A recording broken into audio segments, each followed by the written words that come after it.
Om Namo Bhagavate Vasudevaya. Om Namo Bhagavate Vasudevaya. Om Namo Bhagavate Vasudevaya. Hare Krishna.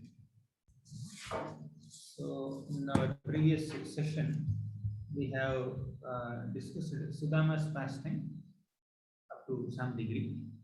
So, we discussed up to the 23rd or 24th shloka of the 80th chapter of the 10th canto of Srimad Bhagavatam. So, now, so far we have seen that Sudama was a very humble but poor Brahmana, and he was struggling even to fill his belly with some food. And his wife was a very chaste lady, and she could not tolerate seeing her husband suffering from hunger, not even having some food to eat. He was so emaciated. So, out of her deep concern for her husband, Sudama's wife approached him and told Sudama, "Your friend is directly the Supreme Personality of Godhead. He is Lakshmi Pati. Why don't you just go and beg some food from him? If you beg some food from Krishna, beg some charity from Krishna, certainly Krishna, who is very kind to Brahmanas and all his devotees, will bestow something upon you. So you please go and beg some food, beg some charity." So Sudama was very hesitant to go there. So Sudama was feeling that how can I go and ask for some charity from my dear friend? So how is it possible? But still, my wife is pushing me so much, so I will go to satisfy her, and by this I will get an opportunity to have the darshan of Krishna. So Sudama's wife did not have any greed for money or material wealth, but she is concerned that her husband is suffering out of poverty and hunger. And Sudama himself does not have any greed for material wealth, but he just wanted to see Krishna, have darshan of Krishna. So these are the intentions of both wife and husband. And Sudama, with this agenda in his mind, so he went to Dwarka. So when Sudama went to Dwarka, actually Sudama initially had some doubts whether I will be allowed inside the Dwarka kingdom or not. But he was allowed, not just allowed, he was royally welcomed by Krishna with so much of love and affection. He did not just receive some formal reception as it is common for Kshatriyas to receive some Brahmana guests. He received a loving reception. There is a formal welcoming and there is a loving and emotional reception offered to a dear friend. So Sudama is not just a Brahmana, he is also the close friend, childhood friend of Krishna. So Krishna treated him beyond the expectation of Sudama. So Sudama felt so happy. And Krishna got up from his seat and treated Sudama like his elder brother and made Sudama sit on his personal couch on which he was sitting. And so Krishna's wife, Rukmini Devi, started offering chamar to Sudama. And seeing such royal reception offered by Krishna and Rukmini to this Sudama, all the palace residents, they became quite astonished. They were so surprised to see Sudama receiving such a loving, warm reception from Krishna.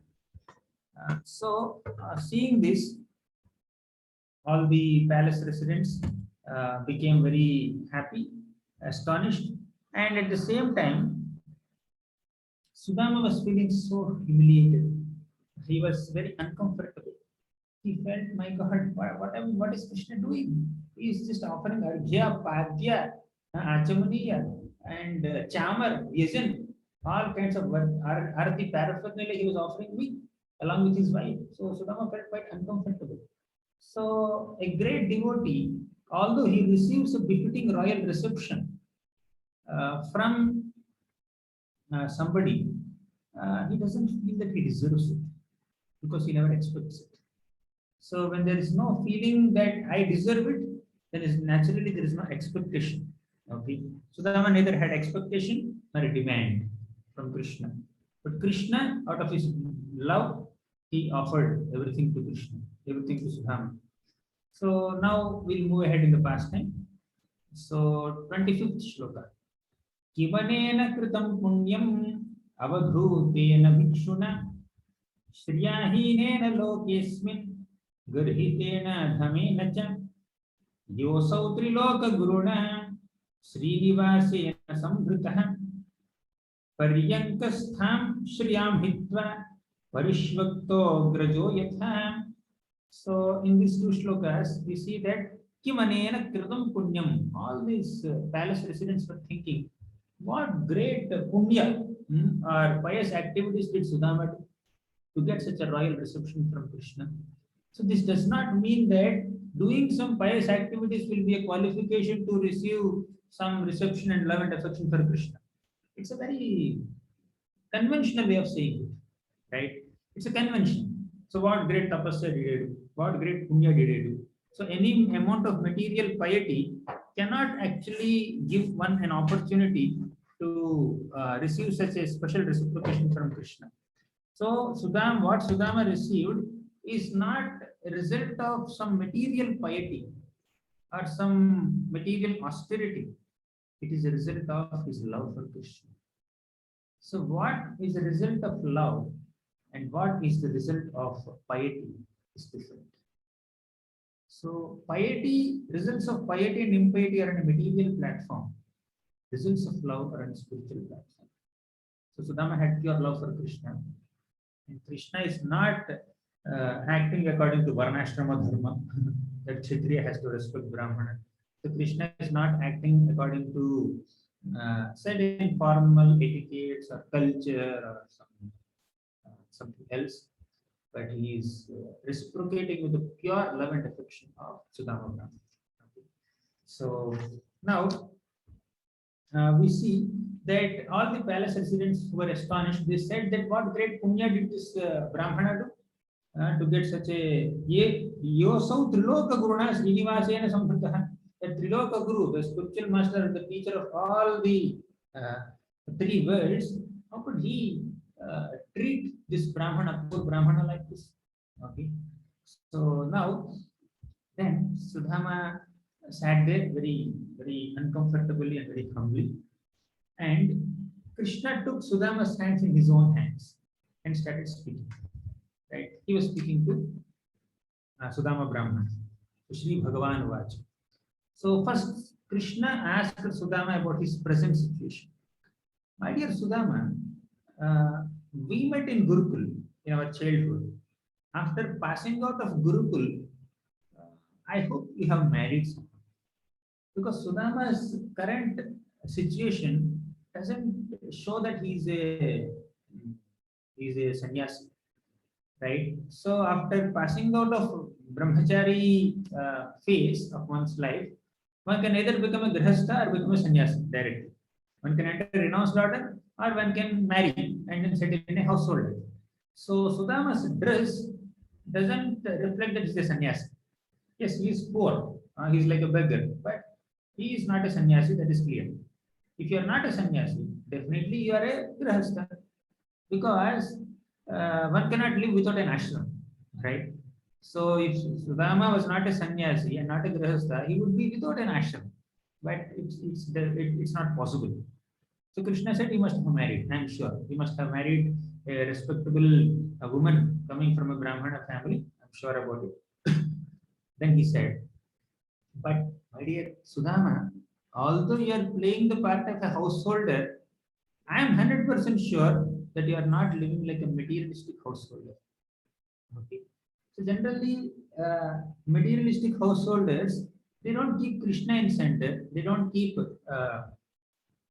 any spiritual practices in the center, but they just live life according to their whims.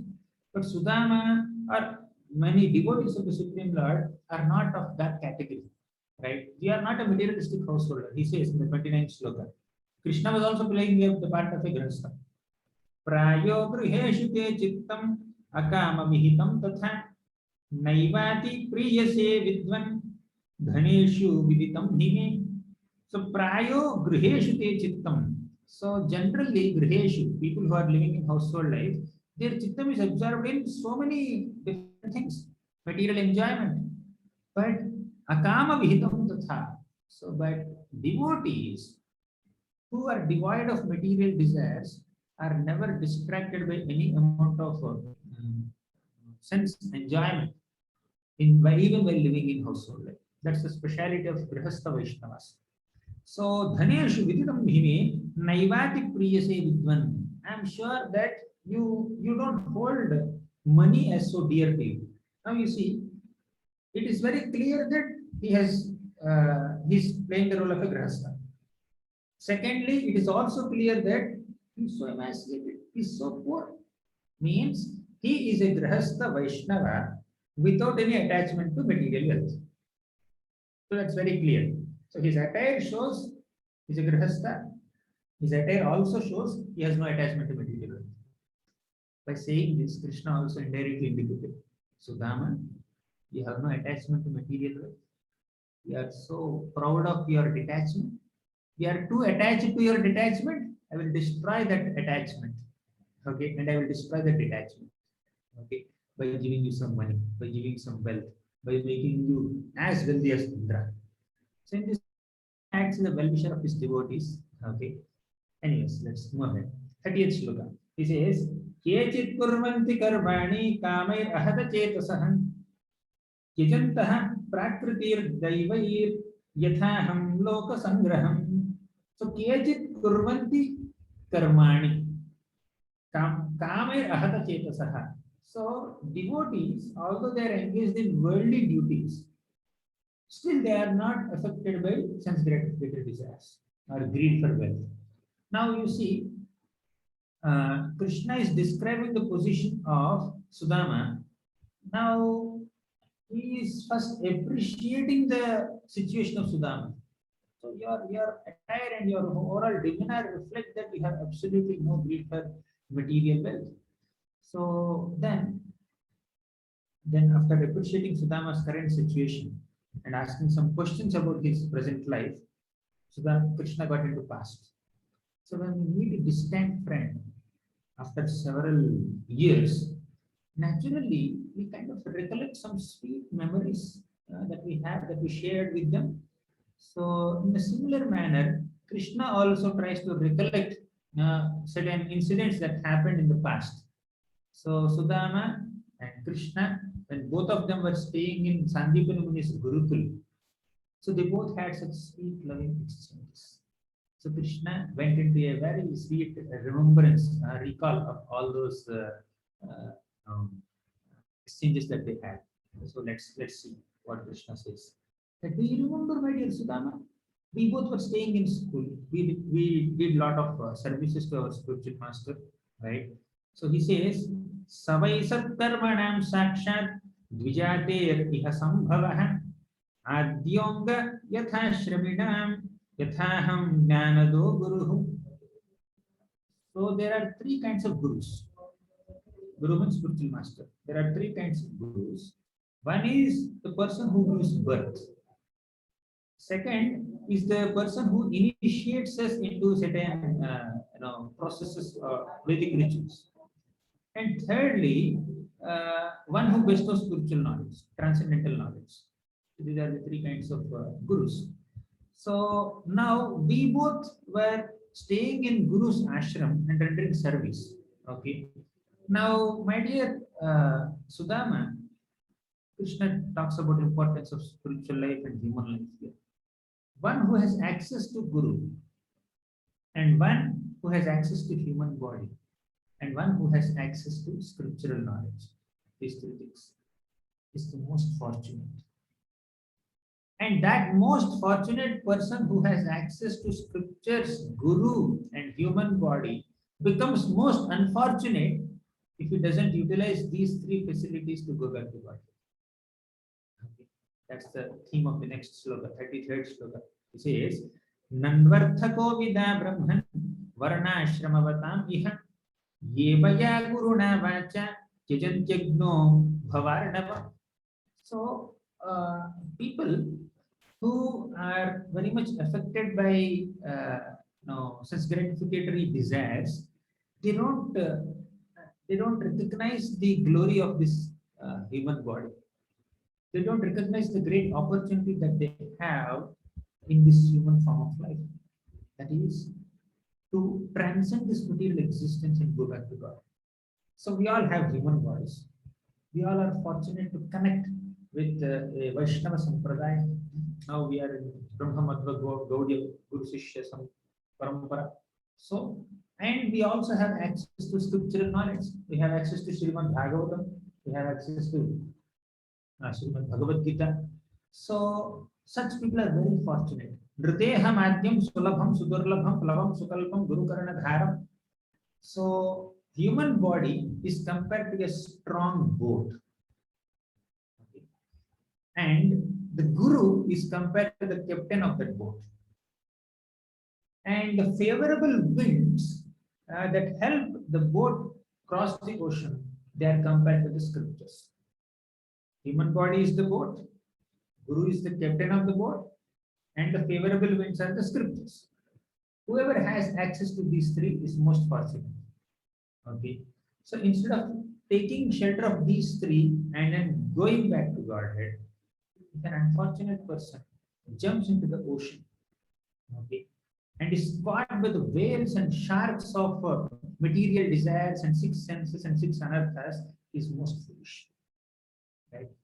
So the conditioned soul is compared to the person who is drowning in the material existence, drowning in the ocean of material existence. This ocean is filled with sharks and whales and many other water animals which are very fearsome.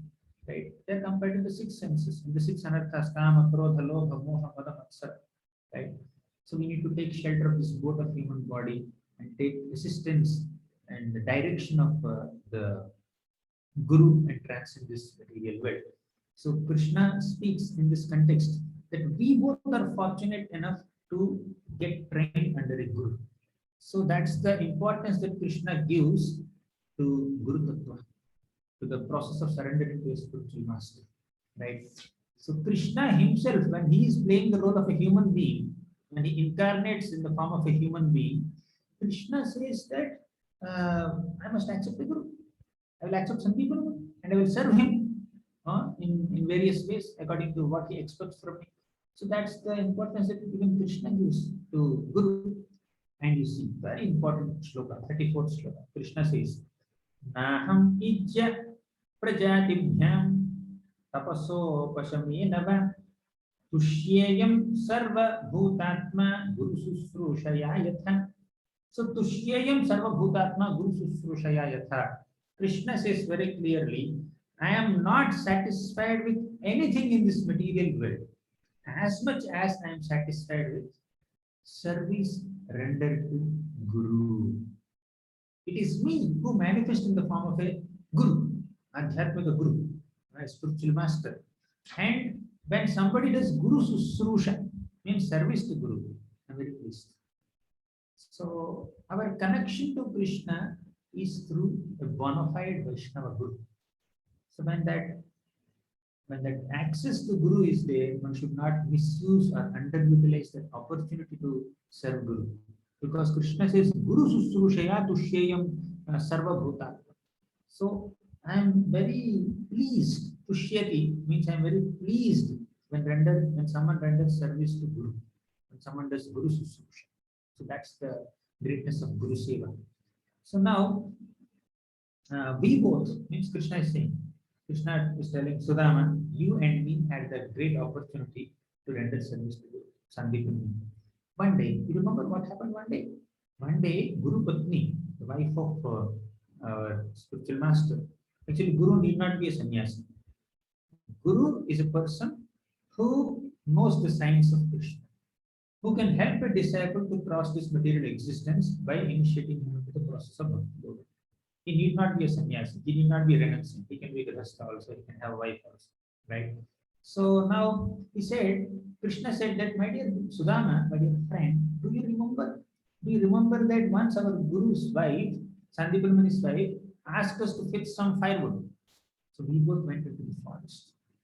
We both went into the forest to collect some firewood. And somehow there was an unseasonal rain. There was fierce wind, and the atmosphere, the jungle, is filled with dense darkness. And there was harsh thunder, and we both were caught up in the middle of the forest. Okay, so now as the sun set, but by the time of sunset, these two boys are supposed to come back to their house, to Guru's Gurukul. But they did not come back. They could not come back because they were caught up in the wind and rain, and there was no difference between highlands and lowlands. All lands are filled with water. It's a big storm. And you see here, Krishna says that we could not find our way back to Gurukul. Now, see, he is Krishna, he is the Supreme Personality of Godhead, and he shows path back to Godhead to all the people who are rotting in the material existence. But he did not find way to his Guru's ashram. Right? So Krishna plays the part of a human being and he does it very perfect. And by his activities, he gives us a very deep and important instruction. What was that? You see, now Krishna and Sudama both were caught up in this storm. So, two important observations. Although they both were caught up in the storm, one, they did not leave each other's hands. Two, they did not leave the firewood that they were carrying for good. So just by these two activities, Krishna gives us a very great message. Number one, whatever obstacles may come in our path of devotional service, whatever difficulties we may encounter in our spiritual life, we should not leave the association of devotees. Right? We should not leave the association of devotees, just like Krishna and Sudama did not leave each other's hands. Right? So they did not leave each other's hands. They were caught up in storm and they were in the middle of water. Rain is there from above. Water is flood waters are there from below. There is thunder. There is darkness everywhere. Can you imagine? There is darkness everywhere. It's not that they're in light, right? But still, they did not leave each other's hands. So material existence, this whole Maya, creates several situations in our life in such a way that we experience darkness of ignorance. We experience the rain of material miseries. We experience the flood waters of misunderstandings. So there could be some misunderstandings amongst devotees also. There could be some false rumors also. There could be some differences of opinion also. There could be hundreds of other difficulties that could happen even in a Vaishnava community. No doubt about that. As long as we are living in the material world, because the material world is characterized by dukkha, means dukkhalayam, it is a abode of miseries, and ashashita, temporariness. So the characteristics of the material world are it's a source of distress and it is all temporary. So in this temporary miserable world, even practicing devotees also might encounter hundreds of difficulties. Right? But we should not leave the association of devotees. That's what Krishna is teaching all of us. He was not leaving the hand of Sudama, and Sudama was not leaving the hand of Krishna. And the second message that Krishna gave all of us is that we should not give up service to Guru. So they did not leave each other's hands, and on the other hand, they both were holding firewood that is collected for Guru. So they did not leave their service to Guru. So Sangha and Seva, these two things protect us from the attacks of Maya. So they did not leave each other's Sangha, they did not leave Guru Seva. So as long as we are determined enough to stay within the association of devotees despite obstacles, and as long as we are inspired to render service to Guru despite hundreds of obstacles, we are secure in our spiritual life. So security in spiritual life depends on how much are we eager for Sangha and Seva. Okay. So that security in Sangha and Seva. When we leave Vaishnava Sangha and we leave Guru Seva, we are not secure in our spiritual life. That's a very, very important message that Krishna gives through his activities. Now you see there could be hundreds of difficulties in the association of devotees. There could be different obstacles. Now, one thing when we are living with devotees is that there may be physical discomforts. That's fine. We can even transcend them. We can tolerate them. But biggest problems are relationship problems, differences of opinion, differences of style of function. Okay, differences in our way of conducting our demeanors, right? Our tastes, our habits, they're all different. So now we have to accept this fact that even two like-minded devotees are not alike in all respects. Okay, so we are all like-minded devotees, right? We are all of us have the same aspiration to serve Krishna, to develop Krishna prema, right? To chant the holy names of the Lord, to serve Guru. So aspiration-wise, we are all same. But Prabhuji, sorry to interrupt, Prabhuji. It can be a little louder, the voice, Prabhu.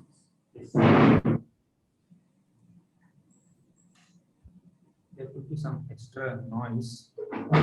A few devotees are also suggesting that. Yes, yes. Now, am I audible now? Better? Yeah, I think now it's better, Prabhuji. I just close the door. So now Krishna is giving this grave message that although there are so many obstacles in our path of devotional service, and although there are some differences when we are living with other Vaishnavas, we need to somehow tolerate and proceed in our practice, right? So we have only two options: tolerate or terminate. So termination is not the right option, actually speaking. Terminating devotional service, terminating our friendship with other devotees, it's not advisable. Where will you go? Everywhere there is Maya. Outside this safe zone of Vaishnava Sangha, there is only Maya, there is nothing else. Okay. So Vaishnava Sangha means even if we are fighting with each other, we are having difference of opinions, different things are there, but within that there is security, there is safety. Right? Vaishnavas coming together and rendering service to people. That's the safest situation. But outside that there is only Maya. Anyways, now if you see that there could be differences. Okay, I'll share one example from Ramayana. So in Ramayana, there was a big difference of opinion that now there is echo. So tomorrow I'll sit in a better room. Sorry. It's fine, Prabhu. It's fine. So now in Ramayana, there's an incident. There's a big difference of opinion that happened between two great Vaishnavas, two great devotees. Who are they? Sugriva and Hanuman. They both had two opposite opinions in one context. Okay. What was that context? So Sugriva, Hanuman, Jambavan, Angada, Nala, Neela, and all these big monkey soldiers, they all have come on the shore of this ocean, Lanka ocean. They were about to attack Ravana in that war. So at that time, suddenly they saw one personality coming into their troops. And who was that?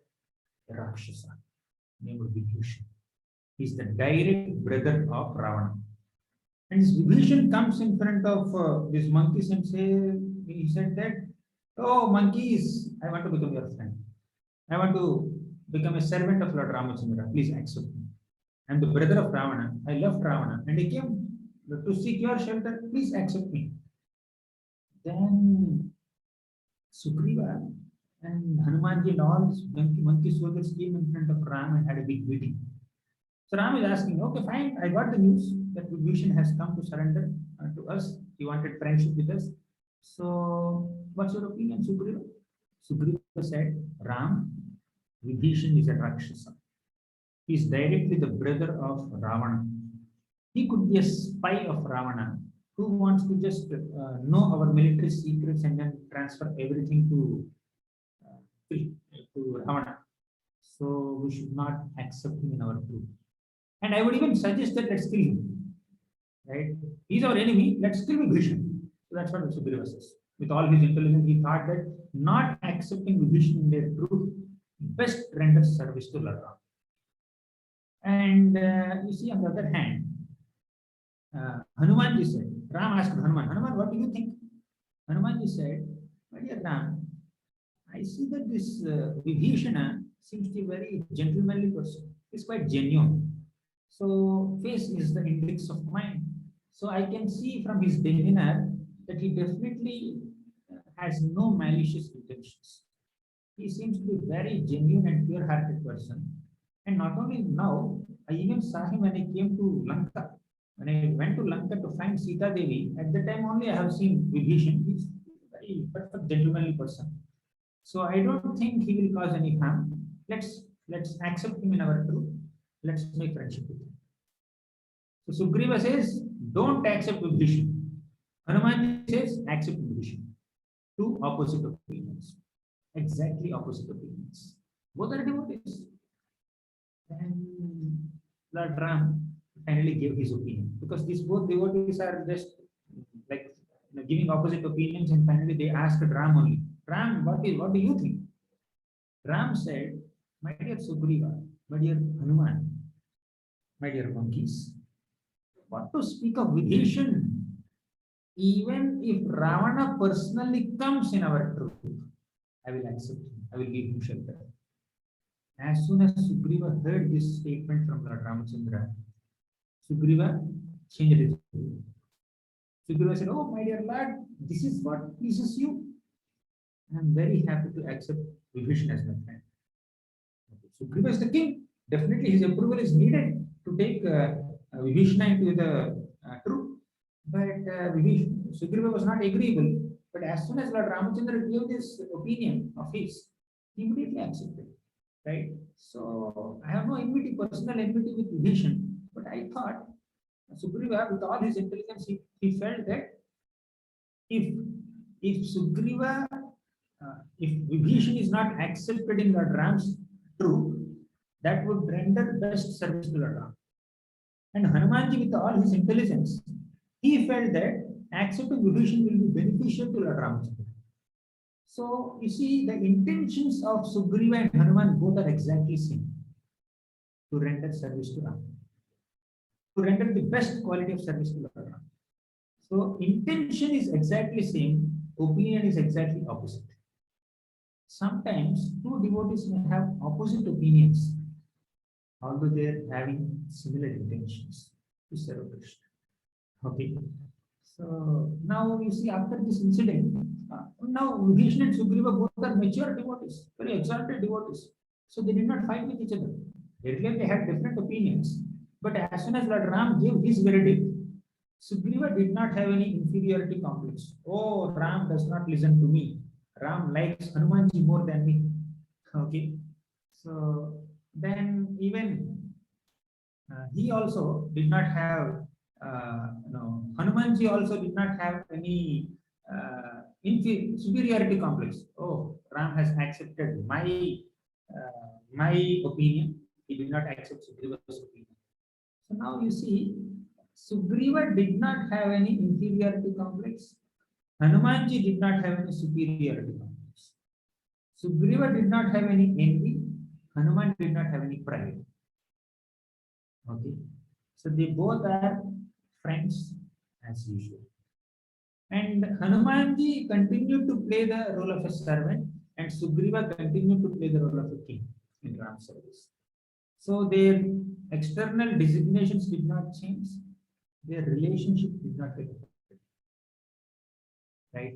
So sometimes the difference of opinion that two devotees could have could spoil their relationships. When Out of immaturity, the devotees might lean to material considerations. Prabhupada writes like this in fourth canto. Fourth canto, 30th chapter, 8th shloka. Varam vranidhvam bhadrambo yuyam me nrupanandana sauhardena prithak dharma tushto ham sauhrudenava. So, you know this story from the fourth canto of Srimad Bhagavatam. There used to be a great king called Prachina Barhi, and he had 10 sons named Prachetas. And these Prachetas went to the forest and performed several austerities to please Lord Vishnu under the guidance of Lord Shiva. They chanted Rudra Gita under waters for 10,000 years, and Lord Vishnu came in front of these Prachetas and blessed them. First he said, Varam Vrinidham Bhadrambo, let there be auspiciousness unto you, O great kings, princes, sons of kings. So, Sauhardena Apruthak Dharma, Tushtoham Sauhrudenava. I am very much pleased with your friendly relationships. And I am ready to bestow all blessings upon you. So, you see, when devotees render service to the Lord with friendships, with cooperation, with very loving, intimate relationships, that pleases Krishna so much. Krishna likes when his devotees cooperate with each other and render service to Krishna in a cooperative spirit and they love each other. Definitely, every person is unique and they have their unique styles, unique habits, unique tastes, unique opinions, because everybody is made differently. But the differences in the personalities of people should not create differences in relationships. So one has to acknowledge other person's style of functioning, right? Sometimes it may be a little difficult and there may be little incompatibilities, no problem. So when there are incompatibilities for all practical purposes, we may find some compatible partners in working. That is all fine. But we should never think of giving up a relationship with another devotee. We should never develop any hatred or envy or grudge towards other devotees. Yes, and there are mistakes we may have to disapprove, but we should not disown. So now this is the grave message. So we should never leave the association of devotees. Sudama and Krishna, although they were caught up in this great flood, and there was darkness everywhere, there is rain and thunder everywhere, and there are flood waters everywhere, they did not leave each other's hands. So Maya will create hundreds and thousands of reasons for leaving the hands of other devotees, for giving up the company, giving up the association of devotees. But we should just cling on to the association of devotees very tightly, right? Then we can survive in devotional. And they were holding each other with one hand, with the other hand they are holding Guru Seva also, the fire wood that they collected. So there may be different difficulties, but determination and commitment to Guru Seva will keep us very safe and secure in Bhakti. So an opportunity to render some service to Krishna and Guru and Vaishnavas is the most precious treasure available in the entire cosmic manifestation. To do some Vaishnava Seva, to do some Guru Seva, to do some Krishna Seva is not an ordinary fortune. So when we receive it, we should value it. If we don't value it, it will leave us, right? So that's a very important and grave message that Krishna gives through his things, through his interactions with Sudama. So then they were caught up in the floods. Whole night passed because they were caught up in night. So whole night passed. Then early in the morning, this Guru Sandipani came out of his ashram to search for these two boys. Okay. So now Guru Seva is done for Guru's pleasure. The more a disciple shows commitment in Guru Seva, the more Guru is pleased. The more Guru is pleased, the more Krishna is pleased. The more we receive blessings. So now you see 40th sloka, Krishna says, Aho he putraka yuyam as, not Krishna, Sudama's Guru. Sandipani tells Krishna and Sudama like this. Aho me Aho he putraka yuyam asmat artheti dukkhitaha atma vai pranina preshtaha tam anadritya matparaha. So you all are dedicated to my service and you did not care for your body also. So they compromised on their physical comfort to serve Guru. So now, for example, a mother sacrifices her physical comforts in her service to an infant baby. So a small child, newborn baby, or very young baby, hardly 1 or 2 years old. So the baby may get up in the middle of the night, crying. Mother has to interrupt her sleep and attend to the baby. Okay. So there's no option. So it's not that she is feeling bored or tired or exhausted. Of course, there will be physical exhaustion, but internally, the mother does not have any unwillingness to serve the child. Whatever may be the emergency, the child may have some dysentery. The child is constantly passing stool and urine in the mother's lap only. But still, mother is very tolerant in serving the child, and the tolerance is born out of pure love. So when there is love, when there is deep love, there is absolutely no consideration of one's own physical discomfort. One can even one can even dedicate one's body also for the service of the beloved. So mother gives milk from her own body to the child. And this gesture that a mother does is considered a very great sacrifice on her part. And it's considered really selfless, right? So just dedicating one's body in the service to someone is considered a great sacrifice. Similarly, a disciple also dedicates one's own physical body, does not care for one's own physical body and bodily comforts in service to Guru. So that amount of dedication, that amount of sacrifice and selfless spirit in Guru's service will eventually make one transcend the bodily consumption. By dedicating one's body to Guru's seva is appreciated so much because this body is the basis of bodily consumption. This body is the basis and the foundation of the conception of aham mameti, I and mine. I am this body and everything that belongs to this body is mine. Aham mameti. So this aham mama conception is rooted on this material body, and that material body is sacrificed and is dedicated in service to Guru, service to spiritual master. Then we can come out of the bodily concept.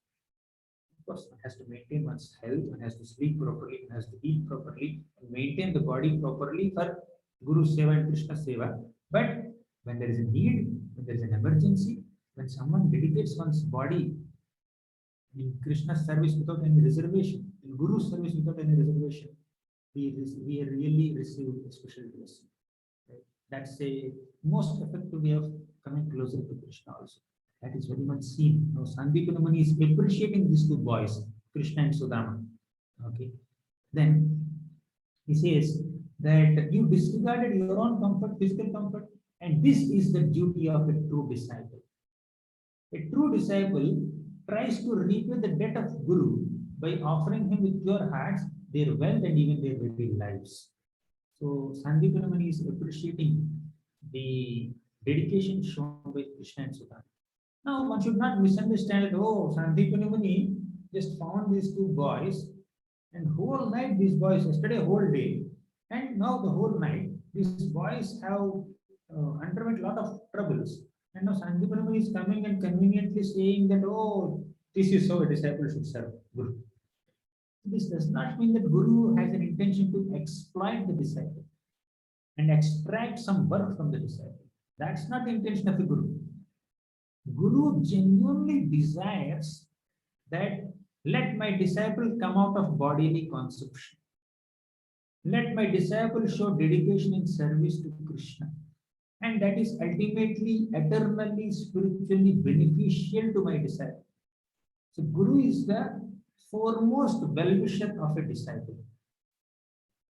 So when Guru says, "Oh, this is how disciples have to dedicate their lives in Krishna's service and Guru's service," it's not that Guru is selfishly expecting something from the disciple. The Guru's only expectation is, my disciple should develop Krishna Prema.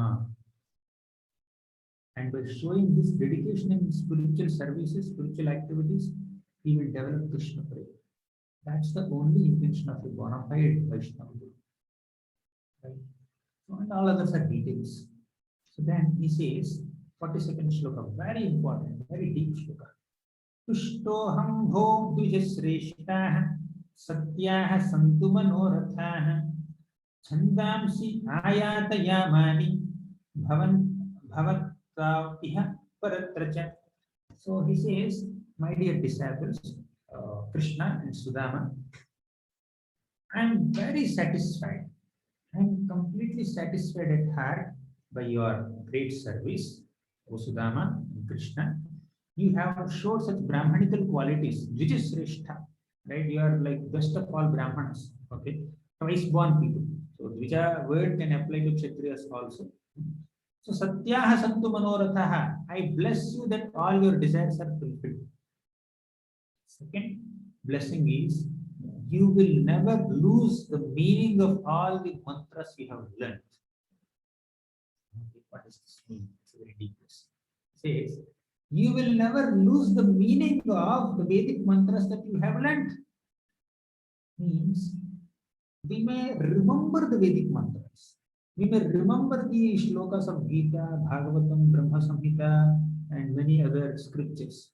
Right? We may remember all that. But remembrance is not just sufficient. An ability to apply is more important.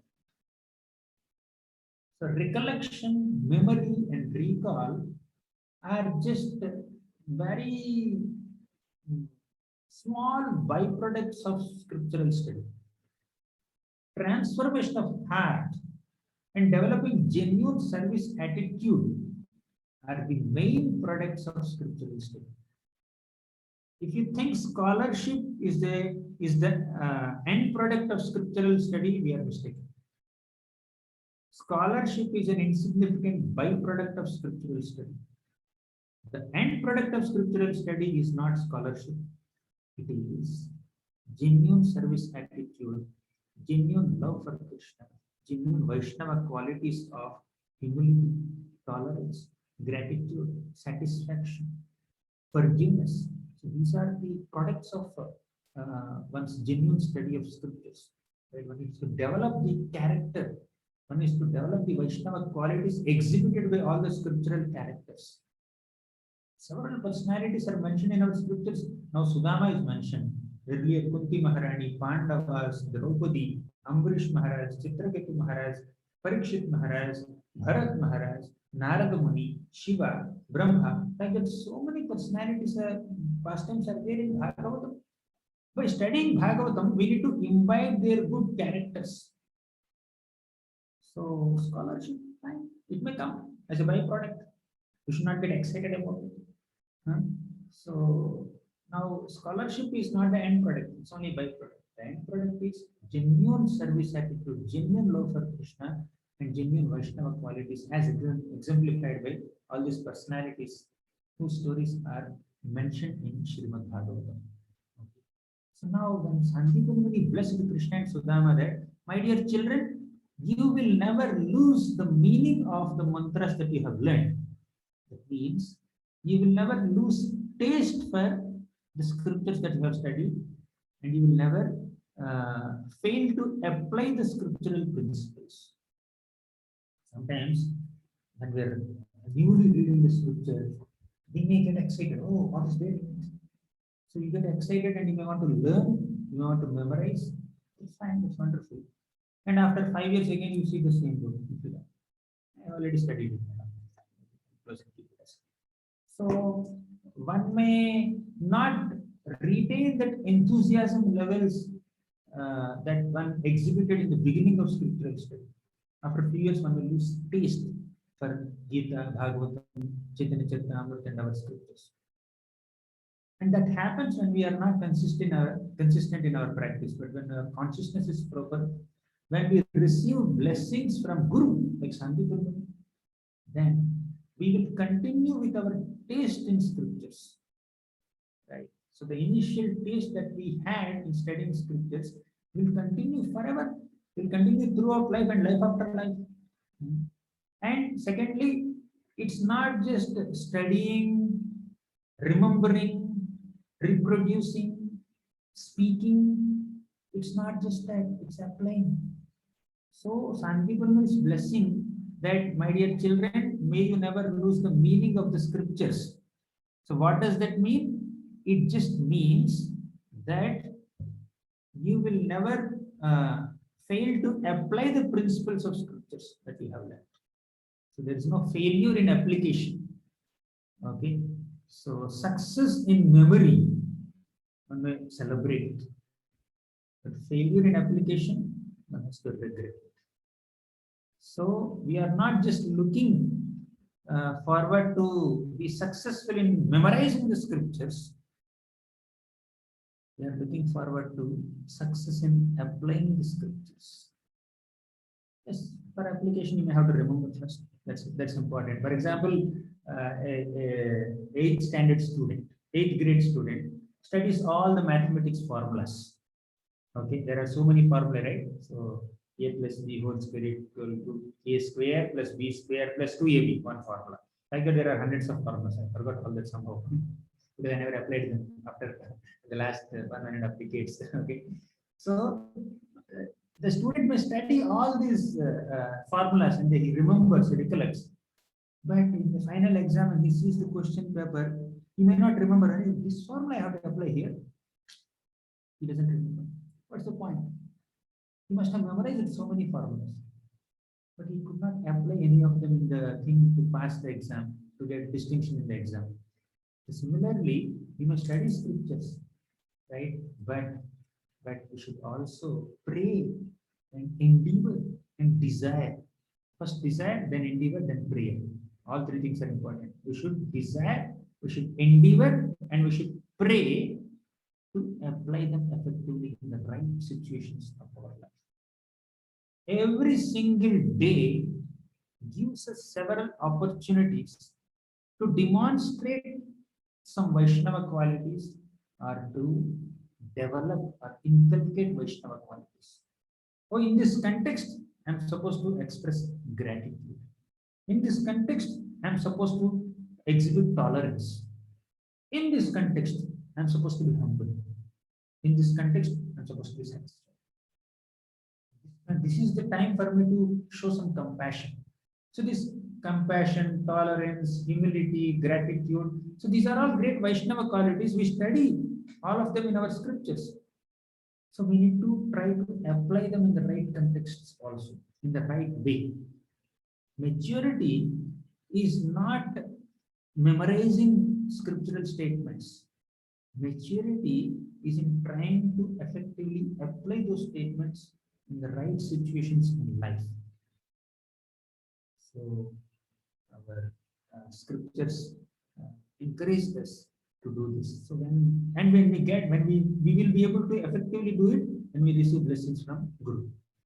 Now Sudama and Krishna, let's summarize. I'll try to summarize in just 1 minute what we have seen in the last 45 minutes or so. Sudama and Krishna were willing to render service to Sandipani Muni. So although there were so many obstacles, they did not leave each other's hands. Number one, don't give up the company of Vaishnavas. And they did not give up the firewood. Number two, don't give up Guru service. Okay. And in the morning when Sandipani Muni met them, he said, this is how you have to serve Guru. And I bless you that you will never lose any meaning in meaning of the scriptures that you have studied. Means when we don't give up association of devotees and when we don't give up service to Guru, means when we stick to the association of devotees and service to Guru, we receive blessings from Guru. Okay, and what is that blessing? By that blessing of Guru, we will be able to apply the scriptures that we have studied. Okay, so if we just stick to scriptural study only without service to Guru, what happens? Our knowledge will remain theoretical. But Vaishnava Seva or Guru Seva is that circuit that converts the input of theoretical knowledge into output of practical realization. You just want to have theoretical knowledge or practical realization. If you want practical realization, better do Vaishnava Seva. So one should not just sit with books and through all the days reading. It's fine. It's wonderful. But when some service comes, I will study. No Seva. Okay. When we reject service, when we reject Guru Seva or Vaishnava Seva, we are rejecting an opportunity to realize what we have studied. We are declaring that I am satisfied with theoretical knowledge. I don't want to realize it. I don't want to assimilate it. I don't want to absorb it. If you want to realize, assimilate, and absorb and apply the knowledge that you have gained by scriptural study, you must do Vaishnava Seva. What does Krishna say in Bhagavad Gita? Tadviddi pranipatena pariprashnena sevaya upadekshanti te gnanam gnaninaha tattvadarshinaha. Tadviddi pranipatena pariprashnena sevaya. So, tattvadarshis or seers of knowledge will impart knowledge upon us, scriptural knowledge upon us, spiritual knowledge upon us by three things. One, pranipata. Two, pariprashna. Three, seva. Right? Pariprashna means relevant enquiries. By relevant enquiries, we learn from Guru. Clear. But Krishna did not just say pariprashna.